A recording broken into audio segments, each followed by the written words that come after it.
fall for the plays that we saw this time around. Along with Harmony, the National Yiddish Theater Folksbiene is also now doing Avram Lotic, who has curated and wrote Amid the Falling Walls with his father Zalman Lotic, who also helped with curating, who also did the musical arrangements, and it's directed by Michael Didnier. So this is a true National Yiddish Theater Folksbiene show. Shmerka Kajershinsky, poet, partisan, song collector, had collected about 400 songs written by people from their teens to their 40s, trying to describe this indescribable time of the Holocaust. And to further set up the raw emotions of the Holocaust, the pre-show had projected images of normal life in Eastern Europe for the Jews, with popular songs playing jauntily. There is no indication of the unspeakable horrors that followed that are still spoken about. In this version of the Holocaust, we get to hear from the resistance, Jews who do not go so gently into the not so good night. And this is in quotes. All throughout the war, Jews sang, played music, and created songs in ghettos, concentration and labor camps, in the forest, in fighting, and in clandestine cabarets and theaters, end of quote. Some might have met the inevitable fate, but they let their voices and actions be heard beforehand. With an assemblage of 10 singers and 27 songs, a world was created in ghettos, camps, bombed out ruins, forests, hidden cabarets, wherever Jews could still assemble. The songs are defiant, funny, romantic, satiric, which makes them even more heartbreaking, but proud to be a Jew. You can try to destroy us, but you will never destroy our spirit. And here we are today, still singing these songs to never forget the forgotten ones. The two songs that really got to me were Motel, who stole and fought for his ghetto and never made it to his bar mitzvah, and Amid the Falling Walls, that some of the audience knew its history and spontaneously stood up like it was the hot tikva. It was too emotional for my friend Noah, who had to leave in the middle to compose himself. Paradoxically, this is the perfect antidote to what is happening in Israel right now. In torment, there is hope. The ensemble have rousing voices that get to the heart of each song, and whether you understand Yiddish or not, the meaning is clear even without looking at the subtitles. I'm giving this a happy face plus, a must-see. Harmony is now on Broadway. It has music by Barry Manilow, book and lyrics by Bruce Sussman, and directed and choreographed by Warren Carlyle. And it's an amazing true story of the comedian harmonists who were, a group of 6 guys who sang in wonderful harmony and did incredibly funny sort of slapstick comic stuff. And it tells their story from the founding in the late 20s to their demise during the Nazi regime in the mid-30s. And it's just incredible music. It's incredibly moving. And I was like crying, which I never do in the theater, at the end when there was this wonderful song, Stars in the Night. Also, it should mention that it's narrated by one of their members from a much later date in the United States. So we know that at least one person survived the Holocaust. And I just found this incredibly moving and a really great story with great music. So for me, it's a happy face. Yes, it all began in July of 1927 when Harry, an arranger and orchestrator, placed an ad in the Berliner Daily seeking 5 young men interested in performing in a new modern singing group, must be able to sing. 5 guys showed up from very diverse backgrounds, and yet they bonded together and became a family. Ari Leshchneva, called Lesh, was a waiter who could sing tenor from Bulgaria, hoping to become famous. Eric Collins is in his final year at medical student. He's called doctor, but he can't stand the sight of blood, and he is always full of surprises. Erwin Boots, or Chopin, was so good at tickling the ivories that he tickled the whores where he played piano in a whorehouse that they called him a regular Chopin, and that is how he got his name. Robert Bill Bertie, or Bobby, had an incredible bass who sang at the comic opera and was good at the bottom line of finances, too. Joseph Roman Krzyzewski was studying to be a rabbi in Poland, so he went by the moniker of Rabbi. And it turns out Harry's father was a cantor, so they bonded over that. And he is the narrator. So we have the old rabbi who narrates that Mark was talking about, played by Chip Zien. We learn the backstories of their families and loves. Chopin was in love with Ruth, who was a Jewish communist rabble rouser, which was not a good thing to be in Germany in the 30s. And Rabbi was in love with Mary, a seamstress in a shop, who watched them play outside her shop window and got his attention by leaving buttons for tips. Could either of their romances weather the Nazi storm? Because Mary wasn't Jewish. Would the band be able to keep together as some were Jewish and others weren't? To see them navigating through these horrific times, knowing what lies ahead, is heartbreaking. Chip Zien is a marvel. He is constantly appearing as the most surprising and some of the most well-known personalities of the day. And the six young men comprising the comedian harmonists have not only harmony, but chemistry together. Julie Banco is full of foolhardy courage. Sarah Borges is steadfast in her love for Rabbi. Warren Carlyle directs and choreographs with his usual flair. And I just have to thank Barry Manilow and Bruce Sussman and the National Yiddish Theater Folksbiene for bringing these important and shouldn't be forgotten people to our attention. And back in the day when James saw it, he said that this was an extraordinary group that ensures that their quest for harmony in art and in life during the most discordant chapter of human history will never be forgotten. They have co-created a truly brilliant warning for our times that we cannot afford to ignore. And the six harmonists, they were off Broadway and they're now on Broadway. They can sing. They all have such unique personalities. And you root for all of them. You care about all of them. You're like fascinated by all of them. And Barry Manilow, and Bruce Sussman have put together a beautiful book and lyrics. And the show begins in 1933 when the group is at the height of their fame and they're performing in New York's Carnegie Hall. And knowing about what happened during the Hitler period, it's really a tragic shame that they didn't stay in New York. Life could have been so different. Yeah, they had the opportunity and the band members voted on it, but what did they know? They had no idea. And quite frankly, surprisingly, Hitler thought they were hysterical. He actually liked them before it got kind of crazy in Germany. So they had no reason to believe what was going to be coming. That's the trouble. A lot of people didn't know what was going to be happening. So they all kind of like were sheeps to the slaughter. It's just so amazingly wonderful. And I'm giving this a major happy face. Hi, I'm Valerie David, and I'm here to tell you about a wonderful concert that I saw from Joshua Henry called Get Up, Stand Up at the 92nd NY. It was a wonderful concert. I'm a big fan of Joshua Henry. He's my Elvis, and I enjoy his charm and charisma on stage. He took us all the way back in time with each decade, including the 60s and the 70s, 80s, and up to Broadway tunes. He had the audience leaping on their feet. Some of the highlights he sang were classics like If I Loved You from Carousel. Many of the songs that he sang in those Broadway shows, he's done 10 Broadway shows. I'm lucky to have seen 5 of them, plus this concert. He was also Aaron Burr in Hamilton, and he sang in The Room Where It Happens. So we were all lucky to witness his beautiful singing and mastery in the room where it happened at the 92nd NY.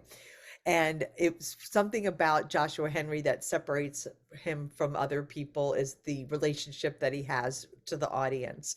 And there were lots of sing-alongs to the choruses of the songs that he sang. And he also dubbed this the soul concert. And he did great hits that we've had in the past, including When a Man Loves a Woman and Heard It Through the Grapevine. If you have a chance to see Joshua Henry in any way, shape, or form, he's someone not to miss. He also did a song from his album as well. And he had said that with this concert, he wants to celebrate and to heal for people watching it. And we all did just that. And I'm grateful to have him in our lives and can't wait to see what he does next. I give it a major, major happy face. Well, Joshua Henry may be over, but there's a lot more going on at 92 NY. From December 2nd to 4th, you have Lyrics and Lyricists back with In the Key of Life, the genius of Stevie Wonder, led by Darius DeHaas. Another brilliant singer. And then Rachel Bloom is in conversation with Death, Let Me Do My Show, which he's brought back. And that'll be on December 5th. It's back where you can see the play and you can hear her talking about it. And then they're doing another quick little Lyrics and Lyricists Junior celebrating Sondheim December 9th and 10th. And December 14th, you have Sharon Stone talking with Jerry Sachs all about art. So lots going on at 92 NY. You'll never be bored if you pop in there. Eva and I had the pleasure of attending a beautiful celebration and memorial in memory of Michael Feingold, one of the most amazing theater critics to have ever been in this world. Not to mention, he's also a wonderful playwright and had wonderful literary critiques as well. Many of his closest friends and colleagues attended. It was so well attended, and you could feel the love in the room. One of the things that I particularly loved about this memorial is that they actually had recordings of Michael where we could hear his voice and just sit back and hear his brilliance. There were wonderful readings of adaptations of plays that he did, and one in particular that I really loved was someone had read one of his critiques of a Broadway play that had everybody in stitches. I know that he was loved for his kind heart and also his honesty. And I think that is what is so important, because he didn't hold back whether he liked something or he didn't like something. And we definitely had the truth with Michael Feingold. And I was lucky enough to have known him myself. And again, it was a wonderful celebration with music, theater, and readings throughout, and personal stories from his friends and colleagues that had all of us in stitches. Yeah, he's the epitome of the Obies, let's face it. I mean, you almost felt like, how can the Obies continue without Michael Feingold?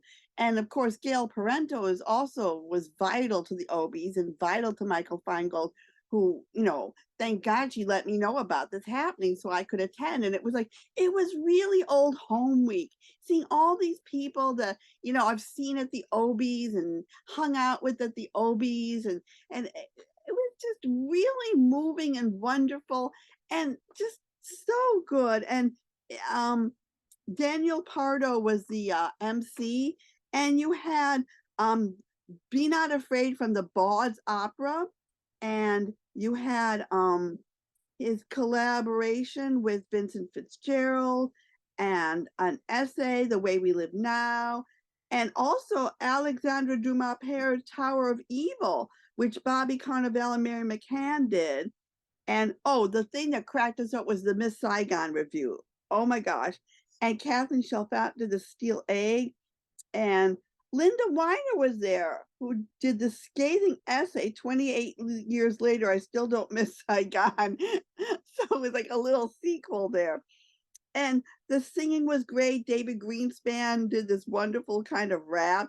Rocco Sisto was there. Steve Ross played the piano. I mean, it just was, there were so many people involved, and it was just such a testament to Michael Feingold, and really showed you how important a personage he was in the theater. And he is and always will be missed, but Yes. it's nice to remember him, and I'm totally dedicating this show to him. Thank you. And yes, and I shout out to Gail Parento as well. And also Jillian had also planned a beautiful memorial. The two of them spearheaded putting the program together and getting everybody together with their invites. So they definitely deserve a shout out. So thank you for mentioning them, Eva. They are two wonderful powerhouse women that really honored really honored Michael Feingold. And the other thing, a side note that I thought was such a brilliant thing, was that they had no rehearsal. There was no rehearsal. They just told where you're supposed to be and where you're supposed to stand. So it looked like a polished professional presentation. So kudos to them for putting that together. Wow. The Frankie Awards was created to recognize artists who have made a long-term extraordinary impact on contemporary theater and performance in New York City. And I had a chance to talk to one of the founders, Dr. Frank Hentscheker, who it was named for, and to Alex Rowe from Metropolitan Playhouse, who we know and love. Hello, here we are with Frank Hentscheker from the Martin Siegel Theater Center and the organizer and curator of the Prelude 23 Festival. So tell us, what is the Prelude 23 Festival anyway? This is the 20th anniversary of a great festival that celebrates exclusively New York theater artists, ensembles, and theater makers, theater artists who create here in this city under very complicated, we often think, circumstances. So it's a celebration of their work, their art. And what we do is we show work in progress. It's 20, 30, 40 minutes long, followed by a discussion. So this time we have over 70 presentations in actually 16, 17 spaces. For the 20th celebration, we made a long and big and beautiful festival. And wow, it sounds like a lot of work. We felt it was important in this year when there's so much talk about doom and gloom and things shutting down, like Under the Radar and others, to show that experimental theater at the forefront of performance, it's alive, that people are thinking, going ahead. We had a incredible mixture between dance pieces and performance pieces, gallery pieces, films, people from who live in the city, but are from Uruguay, from Mexico, African American contribution from the new Blackfest, and so many pieces that really gives a kaleidoscope of what's going on in the city. How do you find everybody? I talk to friends, colleagues, and hear, so what do you suggest, what do you look at, who's interesting? And we go by recommendations, some things I see, but we listen to our friends and colleagues and other artists mostly. Tell us about the Frankie Awards. What are the Frankie Awards? They were created by Caleb Hammonds. We give out for Prelude an award. Normally it's just one awardee. Kate Walk, for example, is one who got it, and many others. This year we thought, because it's the 20th anniversary and it's such a time of transition, so many great people are leaving. Kristen Martin from here Arts Center, Jim and Linda from New York Theater Workshop, Alex Rowe from the Metropolitan Playhouse. So we to really honor their work, Morgan Jeunesse and others who have done so much for us, and to give a little bit back, show a little bit of love, and that the community they created is also there for them. Yeah, and also Robert Line from New Ohio Theater. Robert Lyons, Mark Russell, so many great people who have done a lot, and I think it's time we recognize it and also celebrate their work. I know, it's going to be hard to realize these people are gone. I mean, their companies are still going on, yeah, but they've been such a part for so long, so it's nice that they're being recognized. Yes, and then thank you for doing the interview and helping them, to get it on archive and a memory. Oh, well, thank you for setting this up. It's remarkable. And it's still going on, right? It's still going on. The big pieces are done at the Siegel Center itself, but we still have each day till next Sunday 1 or 2 performances throughout the city. Oh, and is there a link that we can go to? Yeah, it's www.thesiegeltheater.com/Prelude23. And how did you come up with the name Prelude? I just have to ask. I don't know. It just came to me. I thought, how can we call this? And I really don't have a good answer for it, except that I thought of it and it felt right. Because I like it. It's very musical. Yeah, it is. Well, thank you very much. Thank you so much.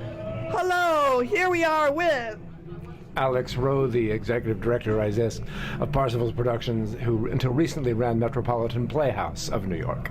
So now I never got a chance to find out what you're doing now. That have you been able to soak it in yet? That you're not that come December, what are you going to do when we don't do It's a Wonderful Life anymore? Well, we might just have to do It's a Wonderful Life. That's not out of the question. Although I'm not going to be in the country. Actually, I'll be in France in December. So that's part of what I'm doing. It's a long, slow unwind of Metropolitan Playhouse, but the producing company still exists. So we're making our plans for future projects in a different form, maybe a different venue, maybe some more video work. There are lots of possibilities there as we still try to archive all our work and wrap up the affairs of 30 years of business as an off-Broadway theater. And I personally have a choreography project right now. I'm talking to people about directing something in the spring and have a directing job in December and a sound design job right now. So I'm keeping my filling the well, as it were, with more creative projects that I don't have to be in charge of. This is the great pleasure right now in my life. Oh, and so you can go back to being like your freelance, like you did in the beginning, when you start off directing like Greek theater and all sorts of things. You're right. Yeah. Well, Eva, you were one of the first people who ever reviewed a production of mine in New York, and that's right. It was Oedipus at Colonus. So yeah, it's nice to be able to expand back into my roots in a way. But I miss the Playhouse and our wonderful audience and the artists who made it a home very, very much. So I hope I can continue, and my colleagues can continue to make the kind of art that draws people together the way that we did there, just in new places and new opportunities, whatever they are. Do you know if anyone else is going to be taking over that space? It's a nice little theater. Yeah, the space is very active now. There's someone performing in it right now. It's not, currently the plan is not to have another company take it all the time as a resident company, but to have different people rent it out on short-term basis, whether that's one-day performances or week-long or month-long residencies. So very much like a lot of the theaters that have disappeared in downtown in this city, it will be available for rent, and it's run by the same people and the same person that runs the Connolly Theater next door. It's now called the Connolly Upstairs. I think it's going to be very active and a wonderful space for the right size work. So I'm actually excited about the future of that space, because it's a beautiful space and it will continue to serve only more people in the future. So everyone gets a happy ending. It sounds that way. Yes, I hope so. Yay! Well, thank you all very much. Thank you. On a cold evening in November in New York, Joe's Pub was transformed into the Forbidden City. Conceived by the Tony and Grammy award-winning duo Stephen Sater and Duncan Sheik, The Nightingale came out of a 2-decade-long musical journey, and it offered a fresh perspective on Hans Christian Andersen's timeless tale, presenting it with an all-AAPI cast. I found this story to be particularly poignant in a world increasingly marked by self-imposed divisions. It was really refreshing to see it with an all-Asian cast, and I look forward to seeing what's to come for this new, promising musical. I give it a happy face. Keejan's Poor Yellow Rednecks continues the saga of his parents from meeting in war-torn Vietnam to their new life in the unlikely Arkansas. The playwright inserts himself in the beginning of the play to set it up, then hands the narration to a more appropriate storyteller. And if you're familiar with Mr. Nguyen's work, you can guess who that might be. Key, I'm so bad with names, so I'm going to mangle all these names, and I apologize already. His querulous older mom doesn't want some rose-colored version of her life. She wants him to tell it like it is, and thus we get the raw details of his tempestuous mother, Tong, his struggling dad, Quang or Kang, his stubborn, flirtatious grandmother, Hong, and Key as a little boy called Little Man, played by the most adorable puppet. Tong works in a diner and barely makes ends meet as Quang struggles to find a job. His friend Nan urges him to move to Houston where he could get a job so quickly and life would be so much easier. Tong doesn't want to move. She wants to buy the diner and have a house someday. That is what she has been saving the money for, to get that American pie in the sky dream. Their strained marriage has a rift where Tong drifts over to an old boyfriend, Bobby, hoping that he might be better security for the family than the disappointing Quang. This is a struggling immigrant story trying to keep the family culture and love together against all odds. Where this differs is that it has some of those wonderful Queen Nguyen's twists, the prerequisite ninja scene in a surprising place, plenty of pop references used in surprising ways, and plenty of other surprises. I love Mr. Nguyen since he came out with his vampire cowboy theater. He never disappoints, and I, for one, am glad whenever he returns to his theater roots as he becomes more and more successful in movies and television. Poor Yella Rednecks is rich in emotion and humor and make you yell, yeah! Major happy face.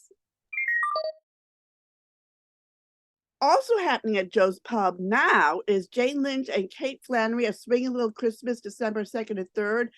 Joe McGinty, The Losers Lounge, 30th anniversary honoring Burt Bacharach, December 6th through 9th. Murray Little Christmas, December 12th through 16th. And every Sunday you got Reverend Billy and the Stop Shopping Choirs.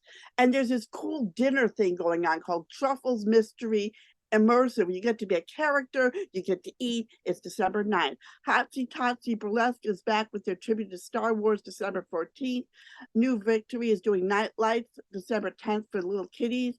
And then you got a naughty pantomime of Sleeping Beauty, on December 2nd and 9th at Caveat. And for kids, One of Us is back at Abrams with their Sleeping Beauty, and that's going on till December 24th. And at HEA, you have the Buffalo Heroes of World War II, December 3rd, Wilbur's New Wife, December 10th, Snatch Adams and Tainty McCracken present It's That Time of the Month at Soho Rep till December 10th.